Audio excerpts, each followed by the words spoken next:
बातमी पुण्यातून आहे। पुणे महापालिका आयुक्त बंगल्यावरील वस्तू चोरीला गेल्याचं निवेदन देण्यासाठी मनसेचं शिष्टमंडळ गेलं होतं। त्यावेळी महापालिकेचे आयुक्त नवल किशोर राम यांनी त्यांना घरात घुसून मारू अशी दमदाटी केल्याचा आरोप मनसेच्या कार्यकर्त्यांनी केला। याच पार्श्वभूमीवर मनसैनिकांनी महापालिकेत ठिय्या दिलाय। आयुक्तांनी घरात घुसून मारण्याची धमकी दिल्याचा दावाही मनसैनिकांनी केलाय।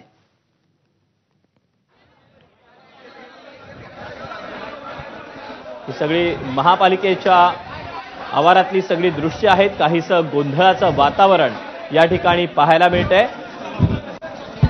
आयुक्तांनी घरात घुसून मारण्याची धमकी दिल्याचा दावा महाराष्ट्र नवनिर्माण सेनेच्या कार्यकर्त्यांनी केलेला आहे। पुणे महापालिका आयुक्तांनी दमदाटी केली असा आरोप करत आम्ही लोकांना जर आयुक्तांना भेटू शकत नसेल, पुणेकरांच्या प्रश्नांना भेटू शकत नसेल तर मला वाटतं आपल्या आयुक्तांचा विचार असतो। या आयुक्तांना आम्ही बसू देणार नाही।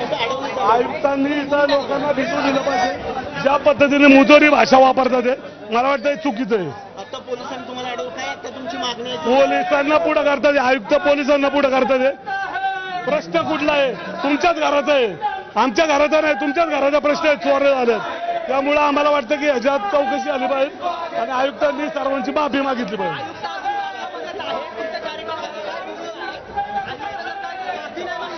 त्यांनी माफी मागितली पाहिजे। आम्ही काय गुंड नाहीये, आम्ही महाराष्ट्र नवनिर्माण सेनेचे लोकप्रतिनिधी आहोत। आम्ही लोकांच्या प्रश्नासाठी या ठिकाणी आलोय। ते गुंड आहे म्हणतात।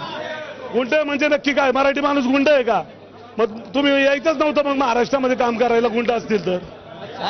आता काय मागणी तुम्ही काय करता? नाही, आम्ही पुढे जाऊन त्यांच्या केबिनमध्ये जाणार आहोत। आयुक्त जोपर्यंत माफी मागत नाही तोपर्यंत आम्ही आयुक्तांना जाऊ देणार नाही। पण जर बघितलं तर हे सगळे मनसे कार्यकर्ते जे आहेत ते आक्रमक झाल्याचं पाहायला मिळतं आणि यांनी थेट जे महापालिका आयुक्तांचं दालन आहे त्या ठिकाणी आगेकूच करायला सुरुवात केली आहे। ज्या ठिकाणी किशोर शिंदे जे मनसेचे कार्यकर्ते आहेत ते या ठिकाणी महापालिका आयुक्तांना निवेदन द्यायला आले होते। बंगल्यात चोरी झाली, बंगल्यात सुरक्षित नसेल तर महापालिकेचा बंगला सुरक्षित नसेल तर बाकीच्यांचं काय, असा प्रश्न या सगळ्यांनी उपस्थित केला होता। निवेदन द्यायला आले होते, मात्र हे सगळं बाजूला ठेवलं आणि महापालिका आयुक्तांनी त्यांना दमदाटी करायला सुरुवात केल्याचं या ठिकाणी दिसून आलं होतं आणि त्यांचा आरोप देखील तसा होता। आणि आता जर बघितलं तर सगळ्या मनसैनिकांना आत पाठवण्यात आलंय, मात्र सगळ्या माध्यमांना बाहेर ठेवण्यात येत आहे।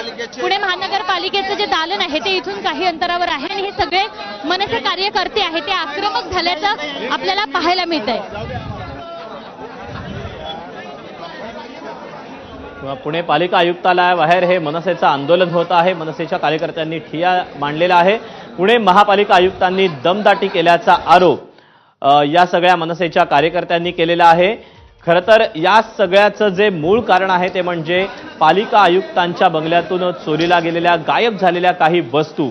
जर आयुक्तांचाच बंगला हा जर सुरक्षित नसेल तर सामान्यांचं काय, असा प्रश्न या सगळ्या मनसैनिकांनी या ठिकाणी उपस्थित देखील केलेला होता।